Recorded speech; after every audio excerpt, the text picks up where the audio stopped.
You can run the best campaign. You can even become the nominee. And you can have the election stolen from you. How can you win with Russian interference, though? That's the real what I'm thing. scared about in 2020. But rightly. Because I think he's an illegitimate president that didn't really win. So how do you fight against that in 2020? You are absolutely right. He's an illegitimate president in my mind. Would you be my vice presidential candidate? Folks, look, I absolutely agree. Trump didn't actually win the election in 2016. He lost the election, and he was put into office because the Russians interfered. Trump knows he's an illegitimate president. The president-elect, although legally elected, is not legitimate. I don't see this president-elect as a legitimate president. You said you believe that Russia's interference altered the outcome of the election. I do. We have a president who, if in fact it is proven, has been assisted by the Russians and may in fact not be a legitimate president. The one thing that Trump is fearful of when it comes to his being president is that finally we will see how illegitimate his victory actually was. I have an objection. I object to the 15 votes from the state of North Carolina. I object because people are horrified. He's an illegitimate president. Do you believe Trump is a legitimate president? What I believe is that there's no question that the outcome of this election was affected by the Russian interference. There absolutely is a cloud of illegitimacy. So that legitimacy is in question, yes. So that was a very tainted election. And in that sense, it's illegitimate. Why do you think the president is going to such great lengths to essentially prove that he beat you? Because he knows he didn't. He knows he's an illegitimate president. Stolen emails, stolen drone, stolen election. Welcome to the world of unprecedented Trump. So do you believe President Trump is an illegitimate president? Based on what I just said, which I can't retract.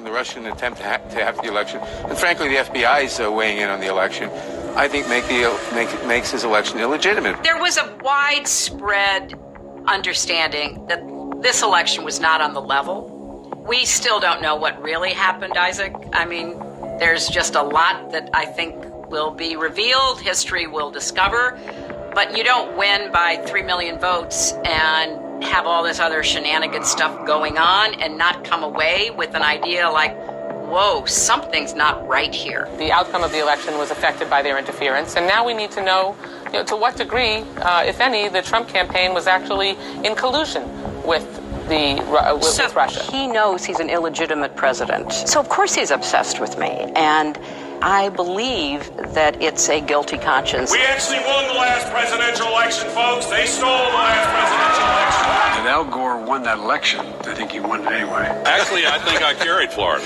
Bush versus Gore.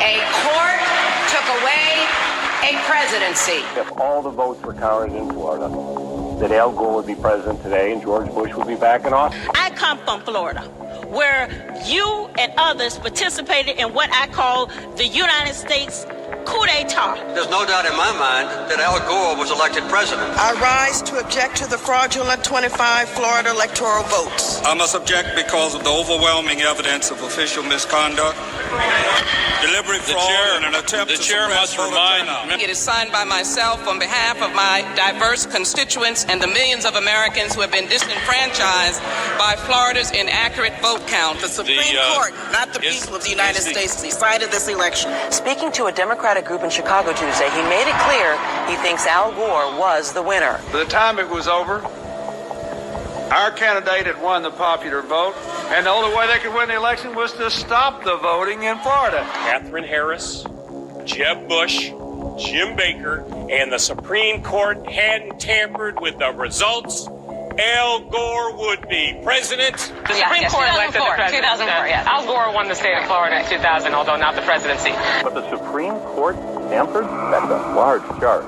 The Supreme Court stopped the counting of the votes, and if they'd let the count go on, Al Gore would have got the necessary votes. The Supreme Court selected George W. Bush as the president. He was not elected. There is overwhelming evidence that George W. Bush did not win this election. What I observed as a voter, as a citizen of Illinois 4 years ago, were troubling evidence of the fact that not every vote was being counted. I don't think that George W. Bush won the election in 2000 against Al Gore because I think he probably lost Florida and also nationwide. If you invite me back on this show in about 8 weeks, I think you're going to learn that Al Gore actually did get all the votes there. The court has been thwarting formation of the popular will, the most spectacular example being Bush versus Gore, where the majority, by a 5-4 vote, enjoined the counting of more than 100,000 ballots in Florida and essentially gave America its first court-appointed president. The election was essentially taken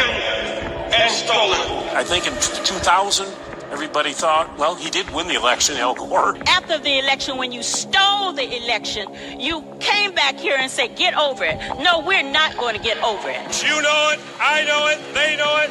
We won that election. Constantly shifting vote tallies in Ohio and malfunctioning electronic machines, which may not have paper receipts, have led to additional loss of confidence by the public. The right to vote has been stolen from qualified voters. In 2004, the democratic process was thwarted. The 2004 presidential election in Ohio was riddled with unnecessary problems. Some machines malfunctioned, causing votes to be counted more than once, or not at all. Based upon an inordinate number of allegations suggesting gross voting rights violations and misconduct, I join with my colleagues in objecting to counting the state of Ohio's electoral votes. As in 2000, the votes of many who wanted to vote were not, in fact, counted. This last Friday night, I arranged to meet Senator Kerry at a fundraiser to give him a copy of my book.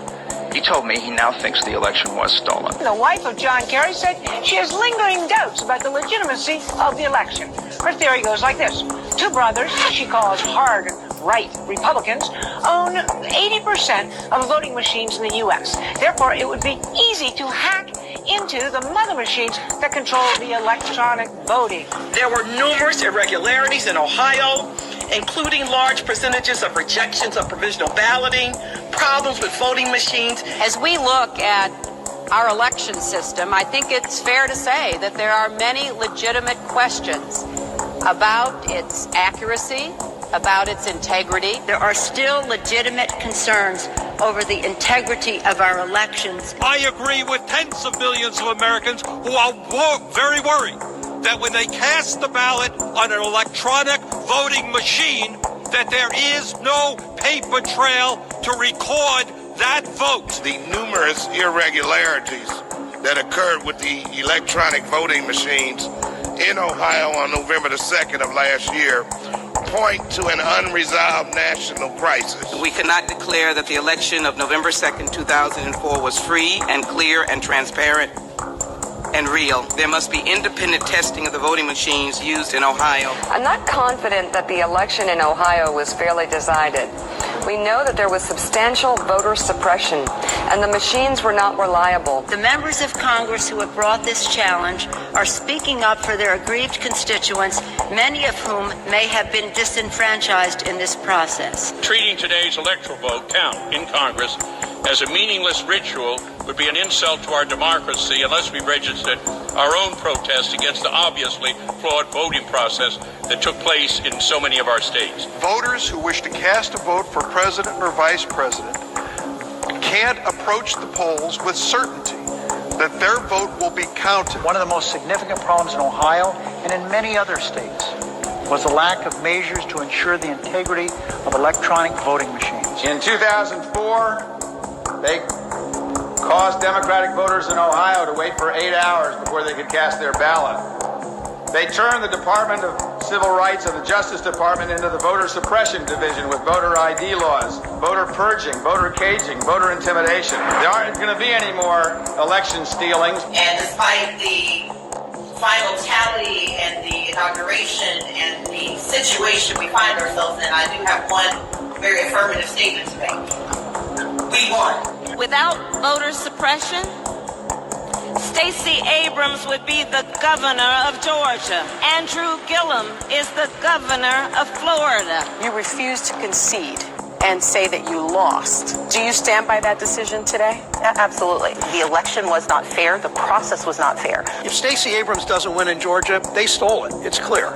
It's clear. I think that Stacey Abrams' election is being stolen from her. It was not a free and fair election. Brian Kemp stole the gubernatorial election from Georgians and Stacey Abrams. But will I say that this election was not tainted, was not a disinvestment and a disenfranchisement of thousands of voters?